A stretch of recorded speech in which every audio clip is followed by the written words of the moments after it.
बीच ओवैसी साहब आ गए हैं और मैं आप सब लोग से यही गुजारिश करूंगा कि हमको फैयाज भाई की एक ताकत बनना है। हमें किसी के बहकावे में नहीं आना है। बहुत से लोग आएंगे भाई मसाल को वोट दो, हमें वोट दो, तो ये सब ढकोसले जो लोग कर रहे हैं वो बंद कर दे। हमारी एक ही आवाज है, पतन पतन पतन। हमें अपनी पतन उड़ाना है और पतन को जिताना है, फैयाज अहमद को जिताना है। हमें अपना एक लीडर ओवैसी साहब के साथ में भेजना है और एक ताकत बना के हमें उभरना है। खुदा हाफिज, अल्लाह हाफिज। महीने पहले तो करीबन 3 महीने के लिए हम सारी औरतें मुंबई बाग लगा के अरेबिया होटल के पास बैठी थी और उस वक्त हमारा इतना मुश्किल था यहाँ पे बैठना और अपना सब चीज करने के लिए, लेकिन अल्हम्दुलिल्लाह अल्हम्दुलिल्लाह हमारा साथ हमारे अल्लाह ने दिया। और उसके बाद हमारे साथ जो रहबरी किसी ने किया है वो है फैयाज अहमद खान। ये सिर्फ मैं आप लोगों को बोलने के लिए नहीं बोल रही हूँ, बल्कि मैं आप लोगों को बताना चाहती हूँ कि उस वक्त पे जब कौम की माँ बहनों को किसी शख्स की जरूरत थी तो वो शख्सियत जो हमारे बीच में आज है, हम उनका बहुत शुक्रगुजार हैं कि उस वक्त हमारा साथ दिया था। हमारे दोस्त वसीम बुखार साहब, अहमद बाला साहब, मेरे मोहसिन बदरू भाई, मेरा दूसरा मोहसिन रब्बानी भाई, क्योंकि नाम लेना बहुत जरूरी चुनाव सर पर है, इसके लिए मस्का पाई फिर आगे काम चला। मेरा असलम भाई भी हैं, रफीक भाई भी हैं, बहुत से लोग हैं यहाँ पर। और इसी इलाके में पैदा हुआ, बचपन गुजरा, इसी अखाड़े के अंदर मैंने वर्जिश शुरू की, जिससे मेरा नाम पहलवान करके पुकारा गया। इसी वाइमसी ग्राउंड के अंदर मैंने जिंदगी के बहुत ही अच्छे दिन गुजारे। कहने का मतलब ये, आज मेरी उम्र जो है जाने वाली और आप आने वाला थे। मैं एमएलए बना, नगर सेवक बना, तुम्हारी भाभी नगर सेवक बनी, फिर मैं नगर सेवक बना। जिंदगी की सारी खुशियां आपने मेरी झोली में डाल दी। मैं बहुत मुतमईन हूं अपनी जिंदगी से, क्योंकि मुझको इस मदनपुर ने बहुत कुछ दिया। एक मरतबा एमएलए था मैं, तो वर्ल्ड टूर आया, तो मेरे कुछ कलीग थे, दोस्त थे, कहा कि भैया वर्ल्ड टूर जाएंगे, 2 महीने एंजॉय करके आएंगे।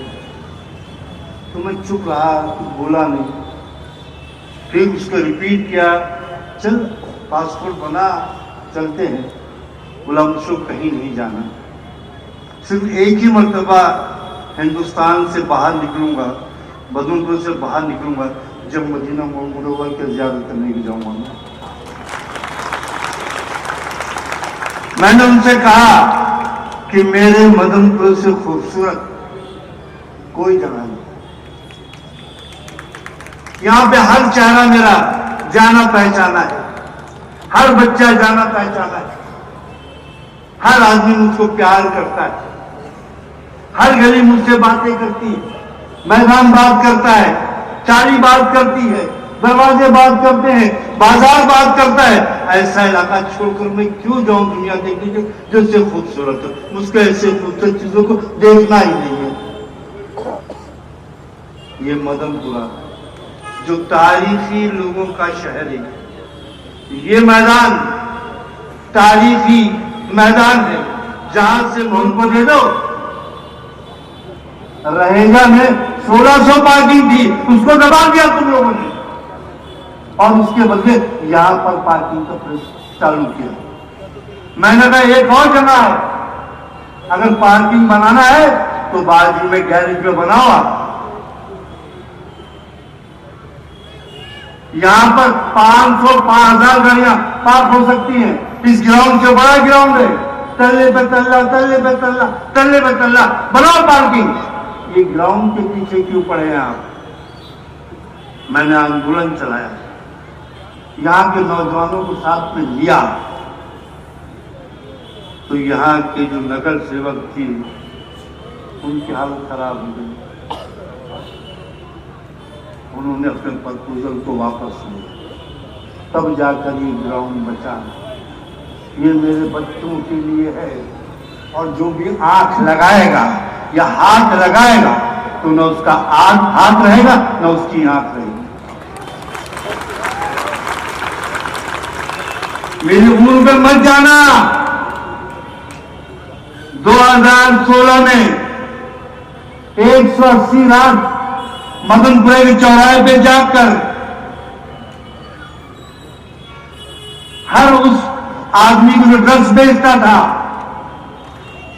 उसका मैंने क्या हाल किया, जरा उनसे पूछ लेना आप। एमपी जी अपनी सीट जीते, हमने सारी बातें भूल गए। आपको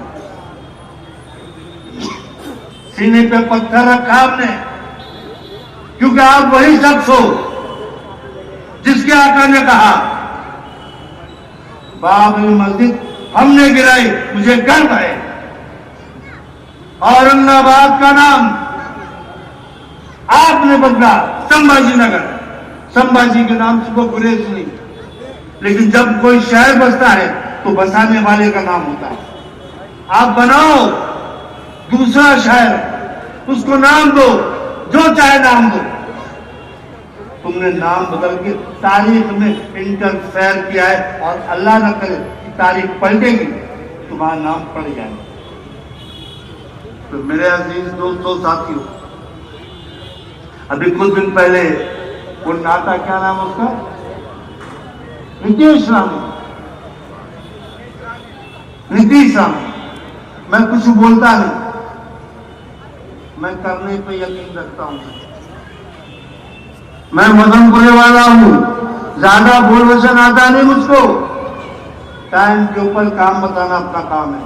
2012 याद दिलाता हूं मैं, क्या हुआ था एमआरसीसी में, वही फैयाज हूं मैं, और दुआ करना दोबारा मेरा सामना तुमसे ना हो, और इंशाअल्लाह असेंबली के मेरे अजीज दोस्तों, साथियों, कभी इतना एग्रेसिव में नहीं हुआ, लेकिन आज हो रहा हूं मैं। 8 दिन बचा हुआ है। रुकन पार्लियामेंट हैदराबाद व सदर कुल हिंद मजलिस इत्तेहाद मुस्लिमीन, इस हल्के के मजलिस इत्तेहाद मुस्लिमीन के उम्मीदवार जनाब फैयाज अहमद खान साहब, जनाब आसिफ रिखार साहब, जनाब दानिश साहब और दीगर मुहिबान मजलिस इत्तेहाद मुस्लिमीन, दोस्तों, नौजवान साथियों,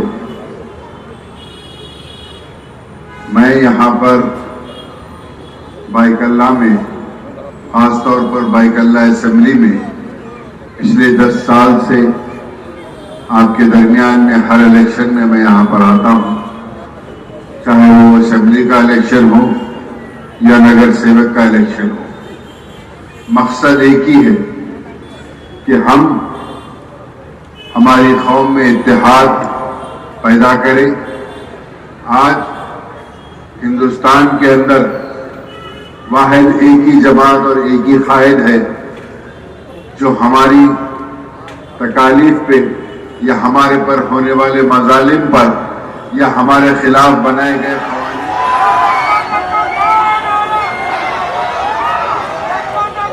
बिस्मिल्लाहिर्रहमानिर्रहीम, अस्सलाम वालेकुम व रहमतुल्लाहि व बरकातहू।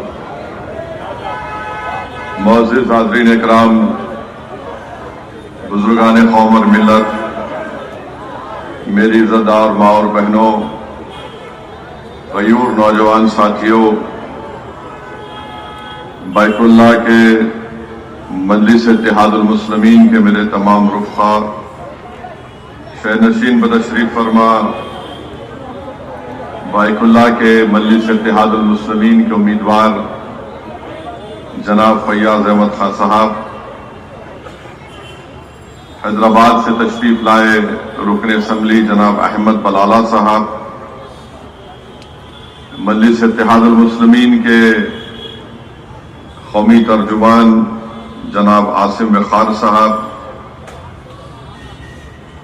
जनाब डॉक्टर दानिश साहब, डॉक्टर दावर साहब, जनाब डॉक्टर अब्दुल हकीम साहब, जनाब खालिद सिद्दीकी साहब, जनाब सईद पापा साहब, जनाब अब्दुल हमीद साहब, जनाब रब्बानी साहब, मजलिस इत्तेहादुल मुस्लिमीन के सीनियर कायद हैदराबाद से तशरीफ लाए जनाब तैयब साहब, साबिक़ा रुकने बल्दिया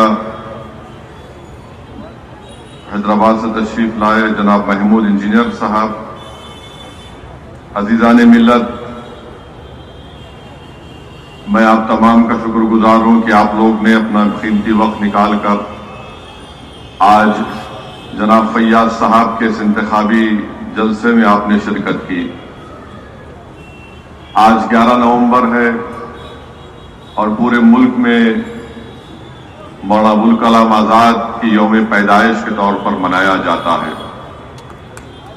मैं आपको मौलाना आजाद के बारे में चंद बातें बताना जरूरी समझता हूं ताकि आप हमारी सियासत को समझ सकें।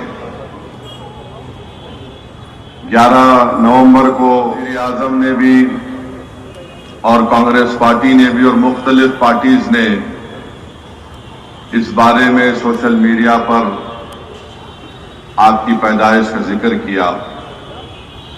ये बात आपको जानना जरूरी है कि मौलाना आजाद इस मुल्क के मुजाहिदीन आजादी में आपका शुमार होता है।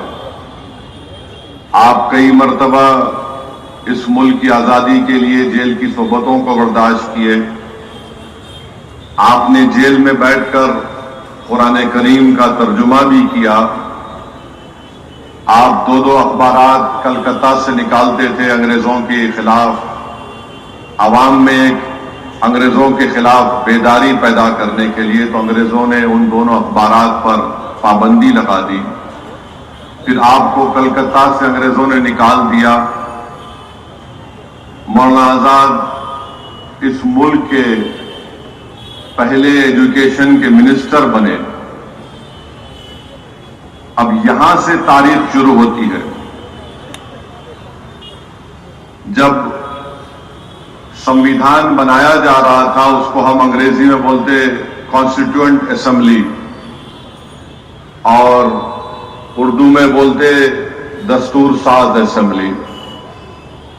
जब मौलाना आजाद मौलाना हिफ्जुर रहमान साहब रहमतुल्लाह अलैह, आपको याद दिलाने के लिए कह रहा हूं कि संविधान बनने से पहले सेपरेट इलेक्टोरेट्स की एक लिस्ट होती थी, माने हल्के अलग होते थे मजहब की बुनियाद पर। फिर आरक्षण मिलता था मुसलमानों को, मगर जब बात कॉन्स्टिट्यूएंट असेंबली में चले गई, मुल्क का विभाजन हुआ, पार्टीशन हुआ, जब मुल्क के दो टुकड़े किए जा रहे थे, तो ये बार बार जो ताकतें और तंजीमें इस मुल्क की सेकुलरिज्म के दुश्मन रही है, वो तंजीमें जो इस मुल्क की आजादी में अपना कोई रोल अदा नहीं किए, जैसा कि आरएसएस, वो बार बार भारत के सबसे बड़ी अक़लियत मुसलमानों, आप और हम सुनते हैं इन लोगों की जबानों से। तो जब मुल्क का विभाजन हो रहा था, बल्कि उससे पहले मौलाना आजाद कांग्रेस के सदर थे। मौलाना आजाद अपनी किताब इंडिया विंस फ्रीडम, जिसको उन्होंने वसीयत की कि मेरे मरने के 30 साल के बाद इसको छापना चाहिए, उस किताब में मौलाना आजाद लिखते हैं कि मुझे बड़ी तकलीफ हुई। मैं ये समझ रहा था कि उस वक्त अंग्रेजों से जमाने में एक कैबिनेट प्लान मंजूर हुआ था कि कांग्रेस पार्टी उसको मंजूर करेगी, और मंजूर हो गया था। जब नेहरू कांग्रेस के सदर बने पहले तो मौलाना आजाद को जब उन्होंने एक बयान दिया था इस बारे में, तो उनको मजबूर कर कांग्रेस की सदारत से हटाया गया। और फिर उसके बाद मैं आपको तारीख का हवाला देकर कह रहा हूं कि महात्मा गांधी ने नेहरू को खत लिखकर कहा कि अब अगर किसी मुसलमान को सदर बनाना है तो ऐसे आदमी को बनाओ जो हमारी बात को सुनता है। मौलाना आजाद नेहरू के उस बयान पर नाराज हुए कि कैबिनेट प्लान को नेहरू ने कहा कि नहीं, मैं नहीं मानता इसको। मौलाना आजाद ने कहा कि कांग्रेस की वर्किंग कमेटी को बुलाओ। जो वर्किंग कमेटी में ये बात मौलाना आजाद ने कही कि तुम ये बात कैसे कह सकते हो, ये तो पार्टी का फैसला था। तो जवाहरलाल नेहरू ने कहा कि देखो ये बड़ी एम्बैरेसिंग बात हो जाएगी, शर्मिंदगी की बात हो जाएगी कि पार्टी के सदर की बात को तुम लोग रद्द कर रहे हो। फिर उसके बाद जब मुल्क के दो टुकड़े होने जा रहे थे तो मौलाना आजाद अपनी किताब में लिखते हैं कि मैं दौड़ा नेहरू के पास, नाउम्मीद हो गया। मैं दौड़ा गांधी के पास, नाउम्मीद हो गया। मौलाना आजाद ने कहा कि मैं तकलीफ में था कि मुल्क के क्यों दो टुकड़े किए जा रहे हैं। मुल्क के दो टुकड़े हो गए जब संविधान बनाने की बात आई, और जब संविधान बनाने की उस कमेटी में मुसलमानों के लिए रिजर्वेशन की बात आई तो मौलाना आजाद लिखते हैं, क्या लिखते हैं कि जब मैं और मौलाना हिफ्जुर रहमान मुसलमानों के लिए आरक्षण की बात करते तो पटेल मुसलमानों से तजम्मुल साहब होते थे, और एक मोहतरमा होती थी, उनका नाम याद नहीं आ रहा मुझे, सरदार पटेल इन दोनों को बोलते उठो जवाब दो, आजाद का और हिफ्जुर रहमान साहब का। और वो लोग खड़े होकर क्या बोलते, आजाद देश के हित में बात करो, देश के हित में नहीं है कि मुसलमानों को रिजर्वेशन मिले। आजाद बोलते थे कि कम से कम रिजर्वेशन दे दो। तो आजाद की बात नहीं सुनी गई मौलाना आजाद की, और मौलाना आजाद ने तारीखी जुमला कहा था कि ये कॉन्स्टिट्यूएंट असेंबली मेरे लिए एक नया खैर खाना बन गई, मेरे लिए एक नया खैर खाना बन गई, क्योंकि वो अंग्रेजों के जमाने में कई मर्तबा जेल में थे। ये आरएसएस संघी के लोग जेल नहीं गए थे। मौलाना आजाद जेल में रहते थे 10-10 महीने, 11-11 महीने, 9-9 महीने, एक नहीं सैकड़ों मर्तबा जेल को गए। वो शख्स को ये कहा गया, तजम्मुल को उठाया गया, कोई मोहतरमा को उठाया गया, उन्होंने कहा नहीं। आज क्या होता है, आज अगर कोई मुसलमानों के लिए संविधान के दायरे में कोई बात करता है तो जिस तरह वहां पर तजम्मुल को उठाया गया था, ऐसे कई लोगों को उठाया जाता है। ये भड़काऊ भाषण दे रहा है, इसकी बात का यकीन मत करो। फिर मौलाना आजाद एजुकेशन के मिनिस्टर बन गए, तो एजुकेशन के मिनिस्टर जब वो बन गए, रिजर्वेशन की एक कमेटी थी, उसमें उस वक्त के नाम निहाद मुसलमानों को कमेटी का मेंबर बना दिया गया। और जब आरक्षण की बात आई तो कोई भी मुसलमान उस कमेटी में मुंह नहीं खोला, कोई मुंह नहीं खोला। ये मैं कहां से कह रहा हूं, के मुंशी के कागजात पढ़ेंगे तो आपको मालूम हो जाएगा। मौलाना आजाद 1 साल तक पार्लियामेंट में तकरीर ही नहीं किए, 1 साल तक तकरीर ही नहीं की मौलाना आजाद पार्लियामेंट में, एजुकेशन मिनिस्टर थे। मेरे अजीज दोस्तों और बुजुर्गों, यही मुंबई की एक तारीखी शख्सियत जो आज नहीं हमारे दरमियान में, जिनको मैं बहुत चाहता था, बहुत करीब था उनसे, मैं अब्दुल गफूर नूरानी साहब से, अल्लाह उनकी मग़फ़िरत करे। अब्दुल गफूर नूरानी साहब ने एक आर्टिकल लिखा था फ्रंट लाइन मैगजीन में, जिसका खत उन्होंने छापा था कि सरदार पटेल ने गांधी को खत लिखकर कहा कि अब भारत की नई मिनिस्ट्री बन रही है, उसमें आजाद को मिनिस्टर ना बनाया जाए। मेरे भाई, ये जो तकालीफ हम आज उठा रहे हैं ना, biggest minority of the country हम जरूर हैं। हमने इस मुल्क की आजादी के लिए 10-20 में शुरू की, जब ये संघ परिवार के लत लेकर फिराने वाले नहीं थे, हमारे उलमाओं ने शुरू की थी, अपनी जानों को कुर्बान कर दिया। वो मौलाना आजाद के बारे में यह कहा गया कि इनको मंत्री नहीं बनाना चाहिए। आप सोचिए, ये मैं इसलिए बता रहा हूं कि लोग मजलिस को गाली देते हैं, असदुद्दीन ओवैसी पर इल्जाम लगाते। एक एक बात सच कह रहा हूं, अगर कोई इनकार करेगा तो वक्त बताओ, मैं आता हूं डॉक्यूमेंट्स लेके, तुम सामने नहीं बैठ पाओगे। मुझे गुस्सा इसलिए आता है, मुझे तकलीफ इसलिए होती है, मेरी जबान को रोक बोलती है बड़ा कड़वा बोलता है। कड़वा नहीं, सच्चाई को बयान कर रहा हूं। आज सब बोल रहे मौलाना आजाद ऐसे थे, मौलाना आजाद वैसे थे। मौलाना आजाद को कहा गया कि आप जाकर रामपुर में इलेक्शन लड़ो। मौलाना आजाद ने कहा मैं नहीं लड़ूंगा रामपुर में जाकर। तो लोगों ने कहा जाइए आप। उन्होंने कहा क्यों? वहां ज्यादा मुसलमान हैं, आप जीत जाएंगे। यह पहला इलेक्शन था जहां पर मुस्लिम अकलियत की एम्पावरमेंट की बात आएगी। और उस जमाने के जो हमारे बड़े बड़े लोग थे, अल्लाह उनको उनकी मग़फ़िरत करे, वो लोग क्या बोलते थे, नहीं नहीं छोड़ो, सियासत छोड़ो, लीडरशिप की बात मत करो, हमारी तहजीब की हिफाजत होना चाहिए।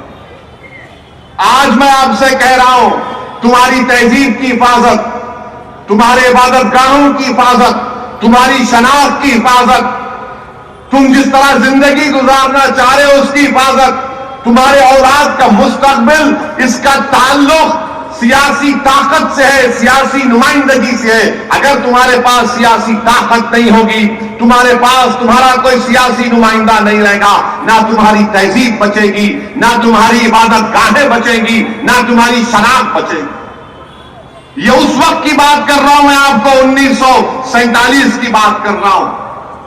मौलाना आजाद क्या लोग कर गए इस दुनिया से? बताओ, जो लोग आज मुझे गाली देते हैं, ये बात सच है या नहीं है बताओ। मेरे अजीज दोस्तों और बुजुर्गों, लोग बोलते नहीं नहीं, मुस्लिम अक़लियत अगर पॉलिटिकल लीडरशिप को बनाएगी तो देश के हित में नहीं है। अरे जालिमों, देश के हित में है मुस्लिम लीडरशिप।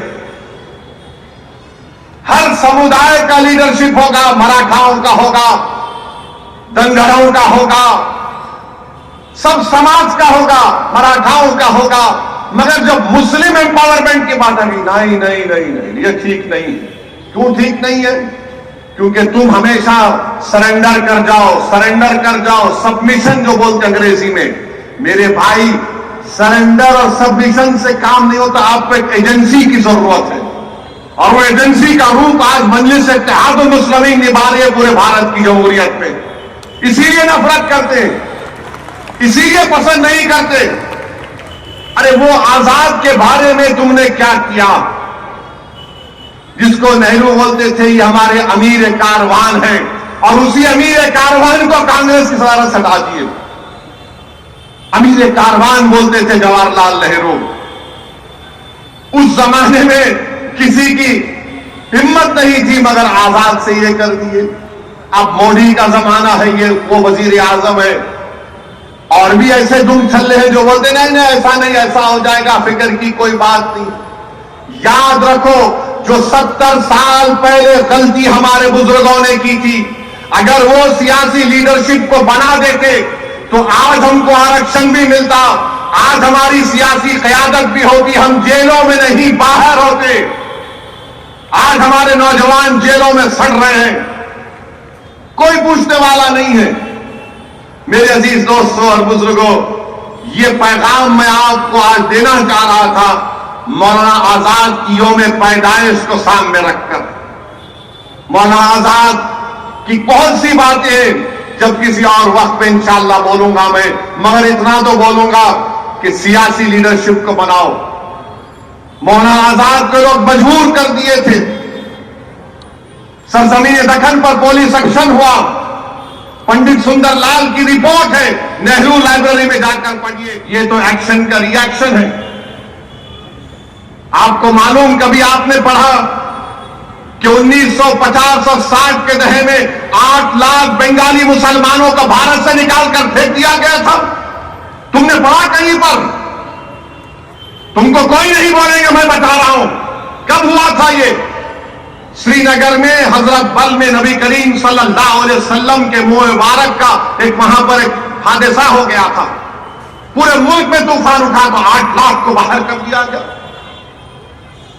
किसने निकाल दिया था? आसाम से जाओ डिटेंशन सेंटर में डालो इनको, बाद में नेहरू को वापस लेना पड़ा। अरे तारीख हम पढ़ते हैं। अगर हमारी जबान कड़वी है तो तुम्हारे जुल्म की वजह से है। अगर हम कहते हैं कि आपकी सियासी लीडरशिप होना इसलिए कि हमारे बुजुर्गों को नुकसान पहुंचा, आज अगर फैयाज जीतेगा इंशाअल्लाह ताला तो वो आज के लिए नहीं है, इन मासूम बच्चों के मुस्तकबिल अच्छा होगा।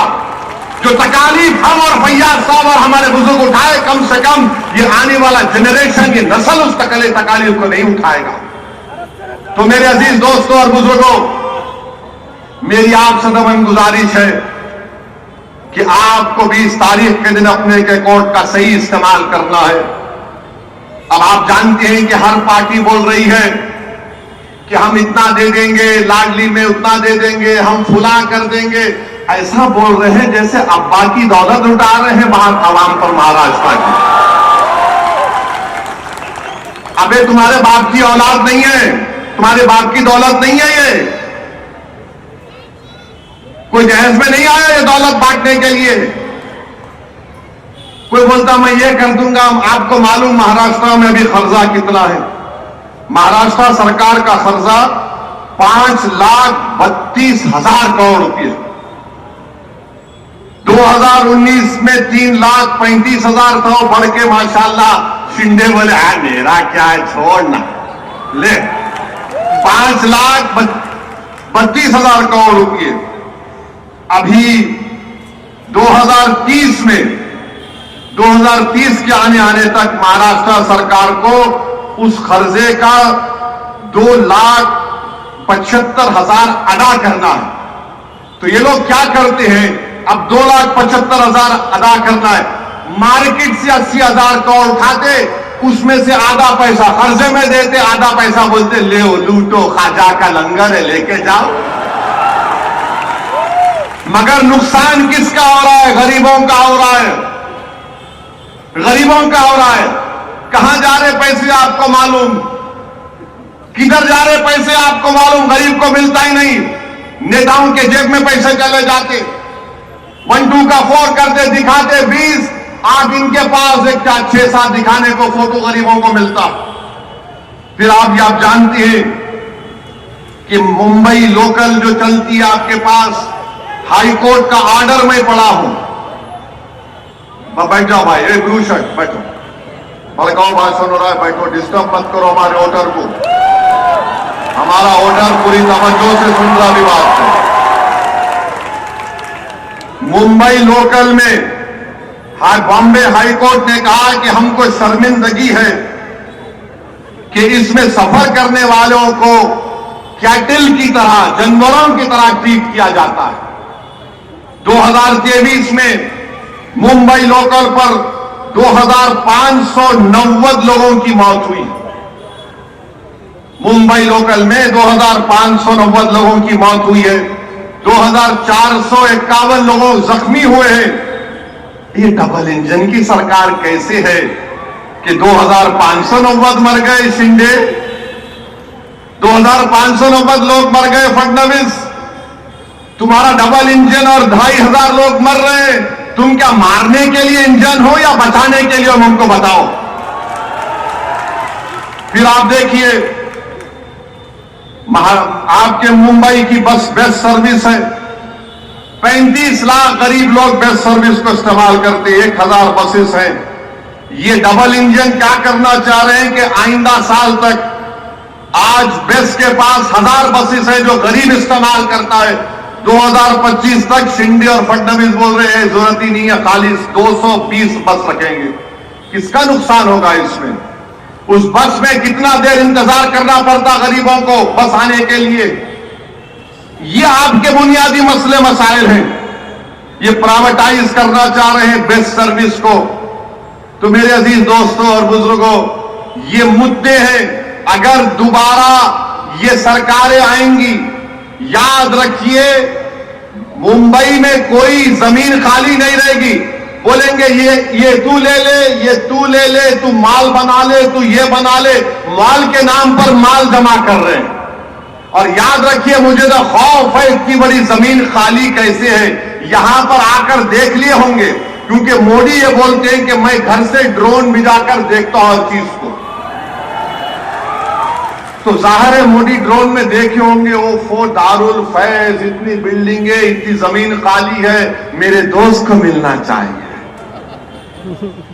आज जो बड़ी बड़ी बातें करते हैं बीजेपी शिंदे वाले, अरे 1,80,000 करोड़ के 2 प्रोजेक्ट गुजरात चले गए, फॉक्सकॉन का और टाटा एयरबस का। इन लोगों को शर्म नहीं आती कि यहां पर महाराष्ट्र में आएंगे। महाराष्ट्र अगर ताकतवर रहेगा, मुंबई भारत का फाइनेंशियल कैपिटल है, अगर वो ताकतवर रहेगा तो देश ताकतवर रहेगा। मगर बीजेपी के लोग बोलते नहीं नहीं नहीं, यहां से जो भी है निकालो, बाहर लेकर जाओ। और कर क्या रहे हैं? चोरी कर रहे हैं। ये मेरा एमएलए, ये तेरा एमएलए। ऐसा लग रहा है कि एमएलए का हराज हो रहा है महाराष्ट्र में, कि बोल तेरी कितनी कीमत है, उन्हें बोलता मेरी कीमत है, आजा ले ले आजा। फिर वोट डालने वालों की अहमियत क्या रही बताओ आप? आपने पिछले बार मंजलिस के, मैं बाइकुल्लाह के वोटर से मुखातिब हूं, अभी आपने एमआईएम को वोट नहीं दिया, आपने किसी और को अपना वोट दिया। हम उस फैसले को मानते हैं, मगर जिस पार्टी को आपने वोट दिया वो दूसरी पार्टी में जाकर बैठ गए, तो बताओ तुम्हारा वोट की अहमियत क्या रही फिर? और क्या गारंटी है कभी कोई आ रहा है तो दूसरी पार्टी ना जम कर ले? ये तो ऐसा हो गया कि सुबह में एक रंग का शर्ट पहनेंगे, शाम में दूसरे रंग का पैंट पहन के निकलेंगे घर से अपने। तो मेरी आप सदैवन गुजारिश है कि मेरी इन बातों पर आप गौर करिए। यहां से आपको अपने नुमाइंदों को कामयाब करना है। और जब बात नुमाइंदों की आती है, मैं बड़ी तकलीफ के आप लोगों के सामने अर्ज कर रहा हूं। बुरा मत मानिए, सच्चाई को बयान कर रहा हूं, मुझे माफ कर दीजिए। 20 साल के बाद 2019 में एक अल्पसंख्यक समाज का मुसलमान इम्तियाज जलील औरंगाबाद से खासदार बना। और जब 2024 का चुनाव आया तो पूरे मिल गए, दोनों शिवसेना मिल गए, दोनों राष्ट्रवादी मिल गए, पुरानी पार्टी मिल गई, हाँ बीजेपी मिल गई, पांचों मिलकर इम्तियाज को हरा दिए। सबका एक ही मकसद था, कोई भी जीत जाए मगर इम्तियाज ना जीते।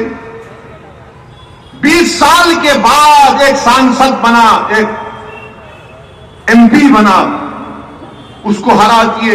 मैं आज से अपील कर रहा हूं, उससे सबक हासिल करो। आप देखो किस तरह की नफरत महाराष्ट्र में और देश में हो गई। 48 लोकसभा की सीट में एक ही पार्टी ने एक ही एमपी को रिपीट किया तो सबने मिलकर उसको हरा दिया। और ये लोग आकर बोलते सेकुलरिज्म है, फुला है, इसको हराओ, उसको जिताओ, ये खतरनाक है। कल अभी बलाला ने कहा कि लोग हमारे जाकर डाइस पे चले गए। ये गलती मत करो बाइकुल्लाह में। आप लोग बेझिझक बेखौफ होकर पूरे इत्मीनान और एतमाद के साथ आप मजलिस इत्तेहादुल मुस्लिमीन के उम्मीदवार को अपना वोट डालिए। और मैं आपको बता रहा हूं, ये ओवैसी की गारंटी है, फैयाज कहीं नहीं भागेंगे बल्कि भगाएंगे इन लोगों को इंशाअल्लाह ताला। आपके सामने एक शख्स है जो अपनी जिंदगी के कीमती लम्हात इसी हल्के में गुजार दिए, आपके दरमियान में गुजार दिए, आपके गली कूचों में गुजार दिए, आपकी खुशी में शामिल, आपकी मैयत में शामिल, आपके गम में शामिल। जब ये शख्स आपको जानता है, आप इसको पहचानते हैं, तो मेरी आपसे दरखास्त है कि 20 तारीख के दिन अपना एक वोट पतंग के निशान पर बटन दबाकर अपनी आवाज को महाराष्ट्र के असेंबली में भिजाइए, महाराष्ट्र के असेंबली में भिजाइए, ताकि बाइकुल्लाह का विकास हो, ताकि बाइकुल्लाह को छुटकारा मिले। ये कपड़े बदल बदल कर ये पार्टी कभी वो पार्टी से म्यूजिकल चेयर हो रहा है। अब कल किसकी सरकार होगी नहीं होगी, उधर भागेंगे वो लोग। ये कोई बात है? बताइए, आप एमएलए हो, तुम आमदार हो, तुम कोई हर्राज का सामान थोड़ी हो कि तुम इधर चले जाओगे कभी उधर चले जाओगे।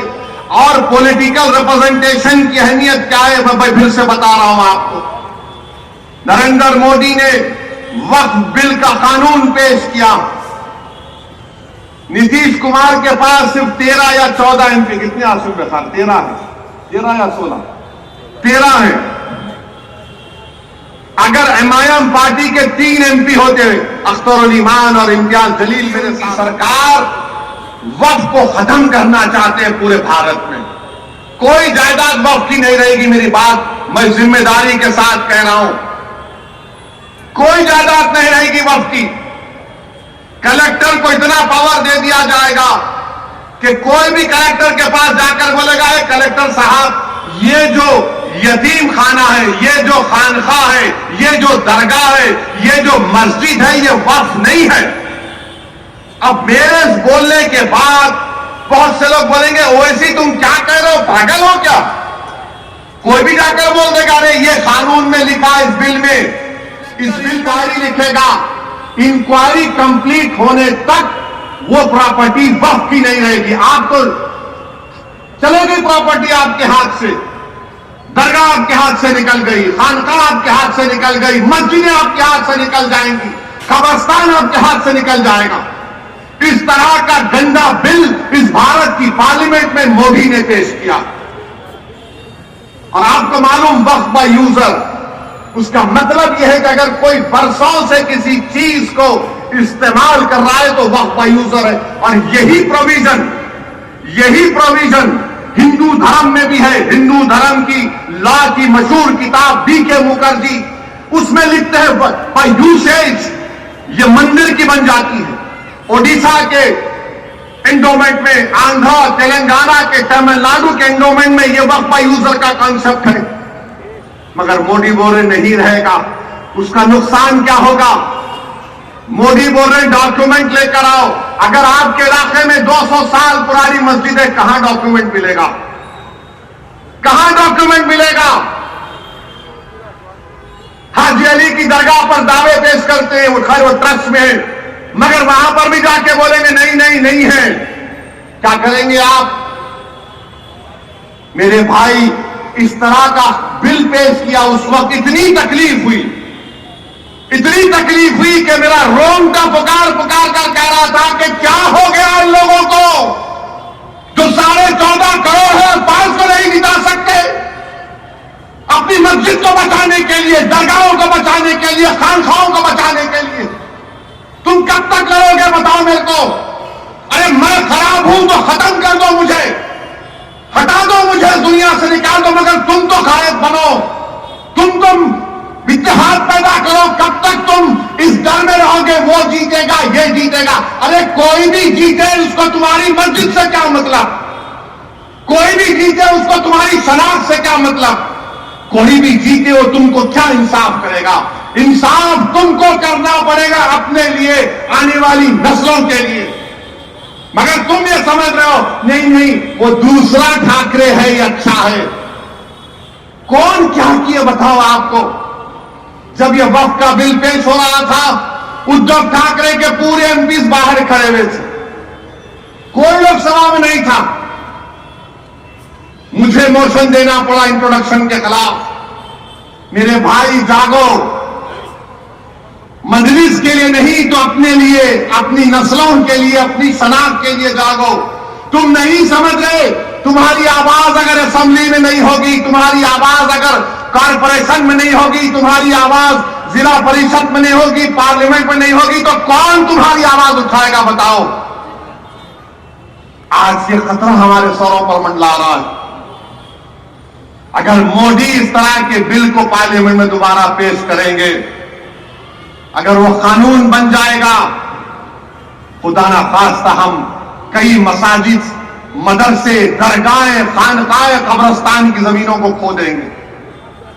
और आपको मालूम, दिल्ली में सच्चर कमेटी ने पेज नंबर 221 में कहा कि दिल्ली में 130 वक्फ की प्रॉपर्टीज पर गवर्नमेंट ऑफ इंडिया ने यानी मोदी की सरकार ने कब्जा करके बैठा हुआ है, उसकी लागत 2007 में 3000 करोड़ की थी। आज हम 2024 में कम से कम 10,000 करोड़ की प्रॉपर्टीज हैं जो गवर्नमेंट ऑफ इंडिया उस पर एंक्रोच कर रही है, काबिज है। मेरे भाई बताओ, अगर हमारे नुमाइंदे नहीं रहेंगे, हमारी आवाज नहीं उठेगी, तो फिर कौन उठाएगा तुम्हारी आवाज को? मौलाना आजाद को बोलने नहीं देते थे, तुम क्या कौन सी खेत की मोली हो तुम? मगर सबक तो हासिल करो कि सन 47 के बाद जो मौलाना आजाद से हुआ वो हम पर तो चल रहा है ना, बीत रहा है हम पर मेरे भाई। तुम क्या उस वक्त जागोगे जब तुम्हारे महलों की मस्जिद पर नोटिस लग जाएगी, this is not a Waqf property? तुम क्या उस वक्त उठोगे जब दरगाहों के सामने नोटिस लग जाएगी, this is not a Waqf property? तुम क्या उस वक्त उठोगे जब कब्रिस्तान में जाकर कह दिया जाएगा कि तेरे अब्बा की खबर पर तू शबे बारात के दिन आकर फूल नहीं चढ़ाएगा, ये वक्त प्रॉपर्टी नहीं है? तुम उस वक्त रोगे, तुम उस वक्त जागोगे जब कयामत का फूल फूंका जाएगा। ये वक्त है उठने का। 20 तारीख के दिन अपने सबूत दो अपनी जिंदगी का, अपनी क़यादत को बनाओ, अपने नुमाइंदों को कामयाब करो। यकीनन हराओ मोदी को, यकीनन हराओ शिंदे को, बल्कि अगर ताकत है तो खाकर फेंको इन लोगों को। मगर याद रखो, याद रखो, याद रखो, सियासत में शहादत का कॉन्सेप्ट नहीं है। अल्लाह की राह में शहादत है तो जन्नत है, सियासत में जिंदा रहना है। तुम जिंदा रहोगे तो नेक अमाल करोगे, तुम जिंदा रहोगे तो काम करोगे। फैयाज भाई बहुत अच्छे हैं, हमेशा हम पुकारे तो आ जाते, कब तक आएंगे फैयाज? अगर फैयाज तुम्हारा आमदार बनेगा तो फैयाज ताकतवर नहीं, तुम ताकतवर होगे, तुम ताकतवर होगे। तो मेरे अजीज दोस्तों और बुजुर्गों, एक और मिसाल देकर बात को खत्म करता हूं। एक शख्स 12 अशरा में अल्लाह के रसूल सल्लल्लाहु अलैहि वसल्लम की शान में गुस्ताखी की, गुस्ताखी करने की कोशिश की। कोई रहमतुल आलमीन की शान में गुस्ताखी नहीं कर सकता, ये मेरा ईमान, कोई नहीं कर सकता। जिसके लिए जमीन और आसमान बनाई गई, अरे तू कौन है जो रहमतुल आलमीन है? इसने अनाब शनाब बकी कौन आवाज उठाए? उद्धव ठाकरे? कौन आवाज उठाए? शिंदे? अजित पवार? कांग्रेस? इम्तियाज जलील ने आवाज उठाई। औरंगाबाद में इम्तियाज जलील ने कहा कि फुला तारीख तक अगर इस शख्स को गिरफ्तार नहीं किया जाएगा तो हम औरंगाबाद से गाड़ियों का जुलूस लेकर मुंबई तक जाएंगे। सबने समझा ये ड्रामा है, सियासी ड्रामा है। बाज जुम्मनों ने कहा, बाज हमारे पास जुम्मन बहुत हो गए हमारे पास। ये जुम्मनों ने कहा पब्लिसिटी के लिए करना, पुलिस घर में बिठा देगी उसको। बाज बड़े बड़े लोगों ने मुझे फोन किया, बोले ये क्या करने जा रहे हैं असद साहब, दंगा हो जाएगा। मैंने कहा मौलाना दंगा नहीं होगा। बोले कैसे गारंटी देंगे? बोले मैं बोला गारंटी मेरी है, मोदी की नहीं है। हमने कहा एहतजाज होगा और एहतजाज हुआ, लोग जमा हुए तो औरंगाबाद के पुलिस के आला अहदेदार इम्तियाज जलील के पास गए और बोले क्या कर रहे हैं? इम्तियाज ने मुझे फोन किया, मैंने कहा तुम पुलिस से बोलो कमिश्नर को, अगर तुम मुझे थाने को जाने नहीं दोगे तो मैं ये पूरी गाड़ियां लेकर, क्योंकि उस वक्त उस दिन औरंगाबाद में अमित शाह देश के गृह मंत्री थे, बोले हम उनके पास चले जाएंगे। तो बोले नहीं नहीं आप चले जाओ। 10,000 गाड़ियों के साथ काफिला निकला। जो लोग ये समझ रहे थे कि महाराष्ट्र का अल्पसंख्यक समाज का मुसलमान एहतजाज नहीं कर सकता पुरअमन, हमने उन सबको गलत साबित किया। मैं लाखों सलाम करता हूं आप लोगों को जो आप लोगों ने हिस्सा लेकर उस एहतजाज को कामयाब कर अपने तारीख रकम कर दी अल्हम्दुलिल्लाह। आज आकर बोलते हैं वोट काट रहे हैं, फुला कर रहे हैं। अरे तुम्हारे मुंह में अल्लाह ने जबान दी थी, तुम भी एहतजाज कर सकते थे, नहीं हम जाके पुलिस में कंप्लेन करें। अरे पुलिस में कंप्लेन तो 12वीं पास बच्चा भी कर सकता है।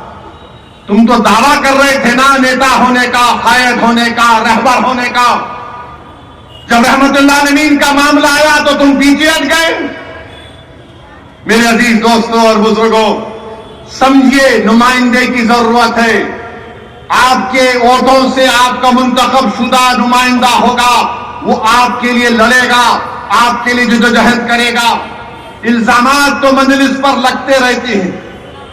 अब ये आपके महाराष्ट्र के deputy chief minister Fadnavis Aurangabad को आके बोले, सुन ले असदुद्दीन ओवैसी, आप मुस्कुराते हुए गए थे, वो यतीम खाने पर बनाई गई है मुसलमानों के, लो यतीम खाने की जमीन वापस लो। अमित शाह, फडणवीस, तुम नहीं लोगे क्योंकि तुम दौलतमंदों के घर में जाते हो शादी के लिए, तुम गरीब की बस्तियों से, गुर्बत से तुम्हारा कोई ताल्लुक नहीं। यतीम खाने की जमीन पर 21 करोड़ में बिल्डिंग बनाई गई, सुप्रीम कोर्ट में फैसला है, अभी केस चल रहा है। मेरे भाई मोदी जी बोल रहे एक है तो सेफ है, 10 साल से सेफ नहीं थे हम लोग। मैंने उसका जवाब दिया कि अखंड है तो सेफ है, अखंड है तो सेफ है। हम अनेक है तो अखंड है। हमारी डायवर्सिटी इतनी है इस मुल्क की, मगर खैर बहरहाल बहुत सी बातें इंशाअल्लाह ताला।